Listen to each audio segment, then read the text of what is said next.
Assalamualaikum warahmatullahi wabarakatuh dan selamat berjumpa lagi bareng aku di channel Teknisi Digital. Gimana teman-teman semua kabarnya di hari ini? Semoga kabarnya baik-baik aja, nggak kekurangan satu apapun dan rezekinya bertambah lancar. Di video kali ini aku pengen nunjukin sama kalian gimana cara memperbaiki sebuah kipas angin merek Yamakawa seperti yang kalian bisa lihat sekarang di layar. Tapi sebelum itu, aku saranin buat teman-teman yang baru aja jumpa channel ini bisa tekan tombol like dan subscribe dan membagikan video ini ke teman-teman kalian. Kalau gitu langsung kita lanjut lagi untuk ngebahas soal kipas angin merek Yamakawa ini. Kipas angin ini termasuk salah satu kategori kipas angin meja atau desk fan. Kalau pakai S namanya desk fans gitu. Beda ya. Terus langsung aja aku siapin sebuah avometer analog untuk ngelihat kira-kira kipas angin ini sebetulnya tuh masih bisa dialiri arus listrik apa enggak. Karena kalau misalnya nggak bisa dialiri arus listrik, ya jelas dia bakal mati total. Jadi kalau gitu ya kita harus cari penyebab putusnya ada di mana gitu. Kenapa kok dia putus?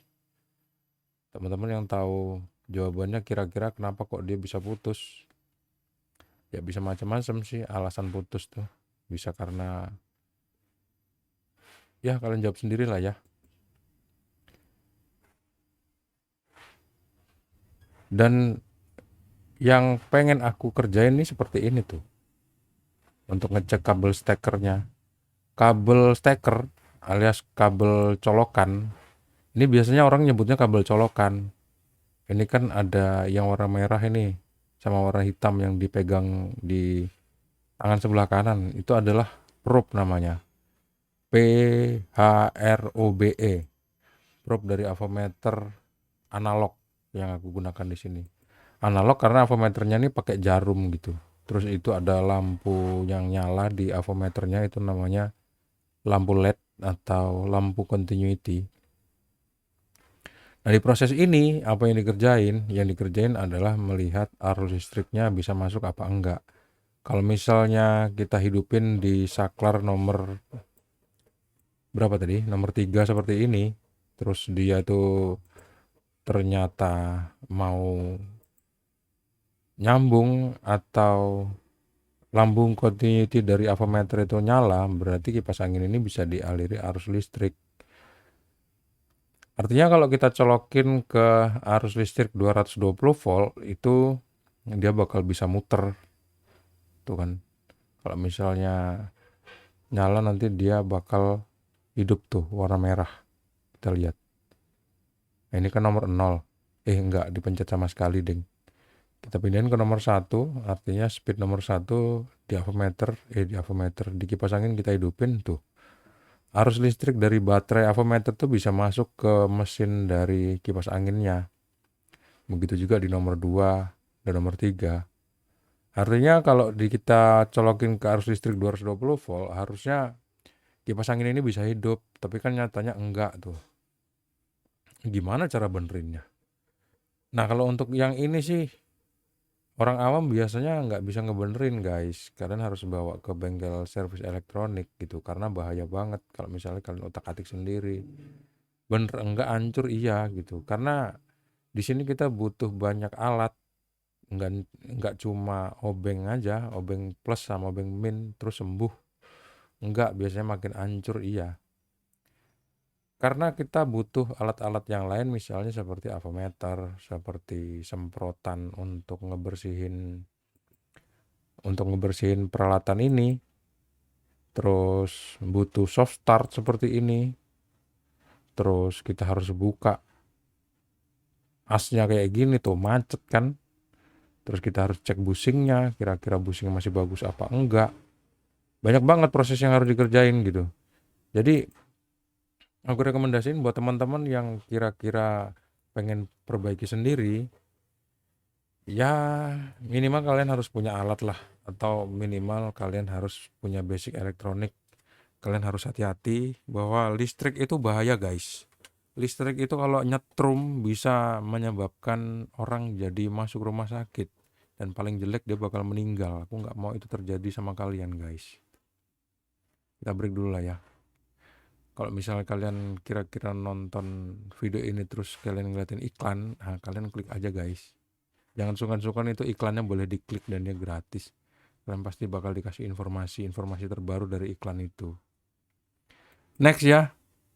Kayaknya kalian udah penasaran banget deh.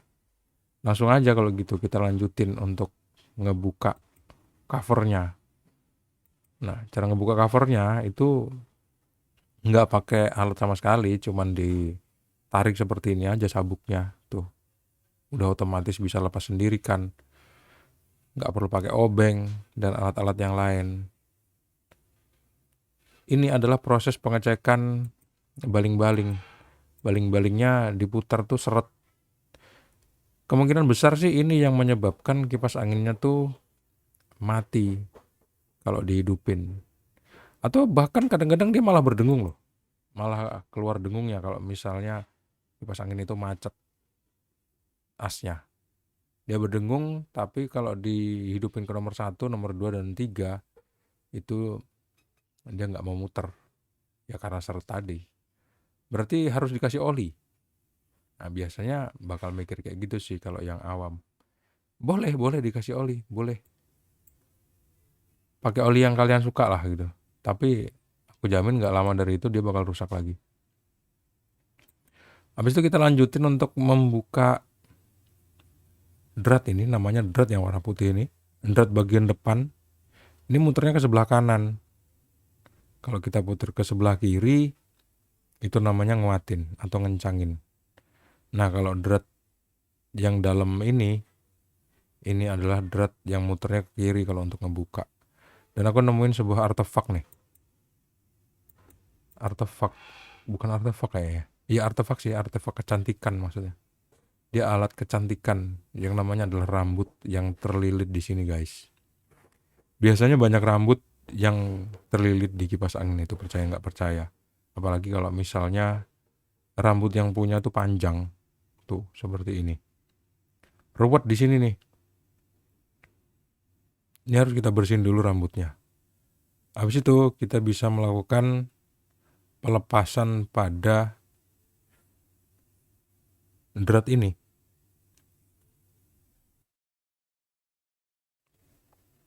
Drat ini seperti yang aku bilang tadi, ngelepasnya ke sebelah kiri. Jadi kalian nggak perlu pakai alat apapun. Kalian cuma butuh tangan sama butuh niat aja. Kalau misal pengen ngebuka ini langsung. Tapi kalau misal pengen observasi ke bagian belakang sana, untuk ngelihat di situ ada sebuah sekrup di saklar untuk nolehin kiri kanan. Kalian bisa juga untuk ngebukanya pakai obeng plus besar. Kalau udah dibuka, kita harus lanjutin untuk pembongkaran yang lain. Bisa sih kita puter-puter, kita lihat kira-kira ada yang cacat apa enggak sebelum kita kerjain lebih lanjut.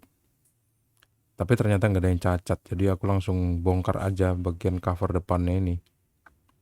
Nah habis itu barulah di sini aku ngelihat ada 4 buah sekrup yang harus dibuka.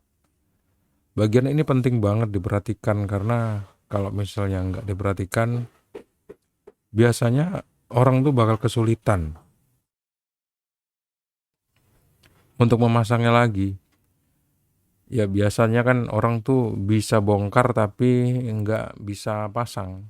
Komen di bawah kalau misalnya kalian pernah bongkar sesuatu dan nggak bisa pasang guys. Kita butuh obeng min seperti ini. Ini obeng bolak-balik plus min, tapi yang aku pakai adalah minnya. Kenapa kok aku bongkar dulu bagian belakangnya tanpa bongkar sekrup yang ada di depan ini? Ini karena aku nggak pengen ngebukanya tuh jadi semakin susah gitu loh. Makanya aku buka dulu bagian belakangnya. Nih, tanpa baling-baling ya. Aku puter, dia tuh seret loh. Terus ada minyak-minyaknya. Di tanganku tuh kelihatan ada minyak. Kayak si kipas angin ini pernah diminyakin. Dan singkat cerita, Kipas angin ini bisa sembuh setelah ada beberapa hal yang aku kerjakan di sini, yaitu membuka bagian pengunci dari busing seperti ini, dibersihin, habis itu pasang busing yang baru, habis itu tangan yang kotor tadi dibersihin, habis itu dipasang lagi, habis itu dicek, tuh sembuh dia, sembuh guys, bisa hidup lagi, gampang banget gitu. Jadi rusaknya apa? Rusaknya ada di bagian busingnya. Kenapa kok bisa gitu? Karena durasi ini udah singkat, ayo kita bahas di video selanjutnya ya. Terima kasih sudah menonton. Jangan lupa untuk klik like, subscribe, dan membagikan video ini ke teman-teman kalian. Sampai jumpa di video selanjutnya. Assalamualaikum warahmatullahi wabarakatuh. See you and bye-bye.